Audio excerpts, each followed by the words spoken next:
प्रिय भाई और बहनों, आज का शुभ संदेश के लिए आप सभी को हम स्वागत करते हैं। यीशु मेरे नाल नाल रहंदा है, डरी ना मैनू बस कहंदा है।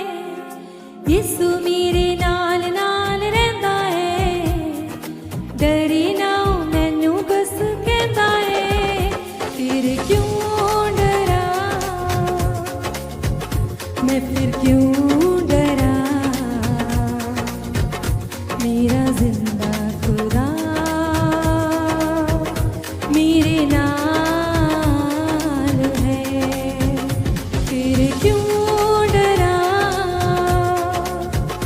मैं, फिर क्यों डरा,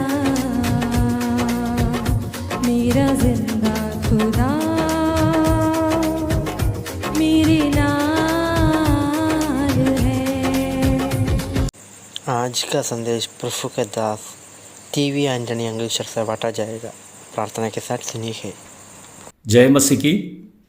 आज की मनन के लिए गिनती का किताब 19वें अध्याय की पहले और दूसरी कलम पढ़ेंगे। गिनती का किताब 19वें अध्याय पहले और दूसरी कलम। फिर यहोवा ने मूसा और हारून से कहा, व्यवस्था की जिस विधि की आज्ञा यहोवा देता है वह यह है, तो इस्राएलियों से कह कि मेरे पास एक लाल निर्दोष बछिया ले आओ, जिसमें कोई भी दोष ना हो, जिस पर जुआ कभी ना रखा गया हो। प्रभु की नाम की महिमा हो। 19वें अध्याय में हम पहले से लेकर 10-11 कलम तक हम इस प्रकार पढ़ते हैं। एक बछिया को बलि करने का बात हम यहाँ दे सकते हैं। एक बछिया को और इस्राएल को लोग छावनी का बार लेकर जाना है, उसका बाद में उसको बलि करना है यहोवा के लिए। वो बलि करने का बाद में उसका रक्त लेकर आकर मिलाप वाला तंबू का सामने 7 बार छिड़काना है। इस बात हम दे सकते हैं, लेकिन हम इसमें दे सकते हैं कि वो लाल कलर का एक बछिया होना है, उसमें सफ़ेद कलर काला कलर का कोई भी टिक्का नहीं रहना चाहिए। ऐसा है तो नहीं कर सकता है।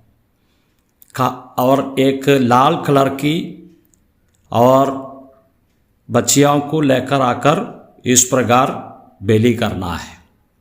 लाल कलर हम दे सकते हैं और प्रभु यीशु मसीह का एक मृत्यु का बात हम दे सकते हैं। और इस अध्याय की तीसरी कलम भी हम पढ़ेंगे। तब उसे एलियाजर याजक को दो और वह उसे छावनी से बाहर ले जाए और उसको उसके सामने बलिदान करे। यहाँ हम दे सकते हैं, इस बलिवेदी में नहीं करते हैं। ये छावनी का बाहर लेकर जाकर उसको बलि करना है, बलिवेदी में नहीं है। इसलिए हम दे सकते हैं, हमारा प्रभु का मृत्यु का एक बात इसमें हम दे सकते हैं। हमारा प्रभु भी छावनी का बाहर आकर क्रूस का मृत्यु सहन किया। हम इस प्रकार दे सकते हैं। हम इब्रानियों का पत्रिका में इस प्रकार पढ़ते हैं। इब्रानियों का पत्रिका 13 अध्याय की 12 कलम। इसी कारण यीशु ने भी लोगों को अपने ही लहू के द्वारा पवित्र करने के लिए फाटक के बाहर दुख उठाया। यहाँ हम दे सकते हैं। और प्रभु यीशु मसीह फाटक का बाहर, छावनी का बाहर और दुख उठाया है। और इस बात हम दे सकते हैं। यीशु मसीह का मृत्यु के बारे में हम दे सकते हैं। यीशु मसीह फाटक का बाहर आकर क्रूस का मृत्यु सहन किया, ये बात हम दे सकते हैं। इब्रानियों का पत्रिका 9 अध्याय की 13 आयत में इस प्रकार हम पढ़ते हैं, क्योंकि जब बकरा और बैलों का लहू और कलोर की राख को अपवित्र लोगों पर छिड़का जाना शरीर की शुद्धता के लिए उन्हें पवित्र करता है। यहाँ हम देखते हैं इस और बलिदान होने का बाद इस बच्चियों को इस प्रकार बलि करने के बाद में उसको जलाया जाना है। जलाया जाने के बाद में उसका भस्म लेना है। वो भस्म लेकर आके जिस प्रकार पाप में जो गिरा हुआ व्यक्ति है उसको शुद्ध करने के लिए उसका ऊपर छिड़काना है और उसमें और कुछ बातें डालकर उसको छिड़का जाता है तो उस व्यक्ति और शुद्ध हो जाता है। ये बात हम दे सकते हैं। इसलिए प्रभु हमको सहायता करे।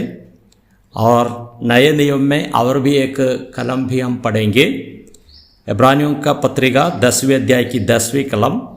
इसी इच्छा से हम यीशु मसीह के देह के एक ही बार बलिदान चढ़ाए जाने के द्वारा पवित्र किया गया है। तो हम दे सकते हैं गिनती का किताब में 19वें अध्याय में जो बच्चियों को और बलि करना है उसका बाद में उसको जलाना है।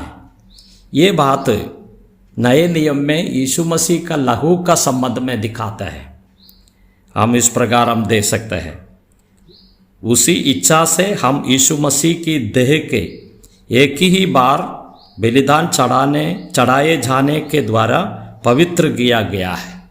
इसी प्रकार हम यीशु मसीह का जो लहू है हमारे जितने बड़े पाप है उसको शुद्ध करने के लिए और एकदम बहुमूल्य बात है।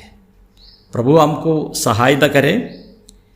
और पहले यूहन्ना की पत्रिका पहले अध्याय की 7वीं आयत में इस प्रकार हम पढ़ते हैं, और उसके पुत्र यीशु के लहू में सब पापों से शुद्ध करता है।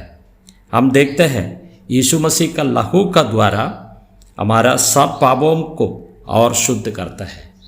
देखो प्रभु कितने बड़े आशीषें हमारे जीवन में किया है। इसलिए हम प्रभु को धन्यवाद करेंगे। मत्ती का सुसमाचार 26वें अध्याय की 28वीं कलम में इस प्रकार पढ़ते हैं, क्योंकि यह वाचा का मेरा और वह लहू है जो बहुतों के लिए पापों की क्षमा के निमित्त और बहाया जाता है।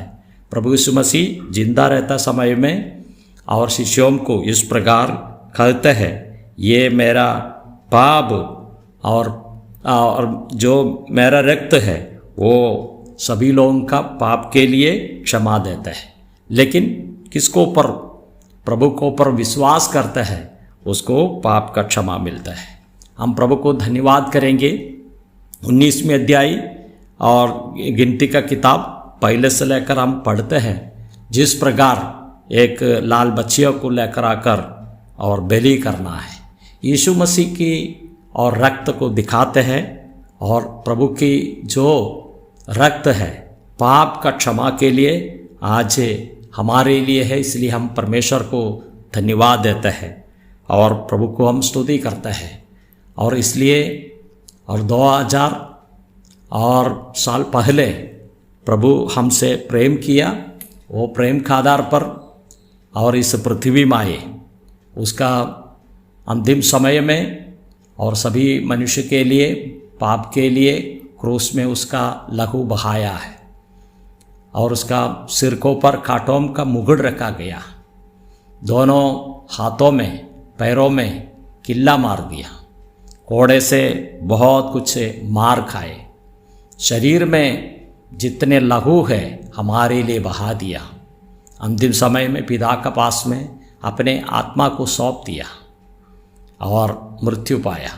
मृत्यु के बाद में तीसरा दिन जीव उठकर आज स्वर्ग में विराजमान है।